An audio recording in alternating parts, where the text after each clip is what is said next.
তো hello' guys, আজি আপোনালোকক চেন্নাই সকলোতকৈ ডাঙৰ চাৰ্চটো দেখাবলৈ চেষ্টা কৰিম। আপোনালোকে চাই থাকিব। ভিডিঅ'টো ভাল লাগিলে লাইক কৰিব, শ্বেয়াৰ কৰিব। তো এইটো চেন্নাই সকলোতকৈ ডাঙৰ চাৰ্চটো কিমান ধুনীয়া লাগিছে, চাই লওক। কিমান লাইট জিলিকি আছে, চাব পাৰে আপোনালোকে।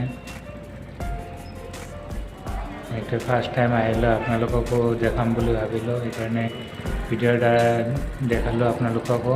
তো চাই থাকিব ভিডিঅ'টো। তো গাইজ, এইটোৱে আছিলে চেন্নাই সকলোতকৈ ডাঙৰ চাৰ্চ। তো আপোনালোককো দেখালোঁ। আপোনালোকে কেনে পালে কমেণ্টত নিশ্চয় ক'ব, আৰু ক'ৰ পৰা কমেণ্ট কৰিছে সেইটো জনাব। তো এইটোৱে দেখাবলৈ আপোনালোককো ভিডিঅ'ৰ দ্বাৰা মই দেখালোঁ। তো ঠিকে আছে, এইখিনিয়ে আছিল ভিডিঅ'টো। অ'কে, বাই।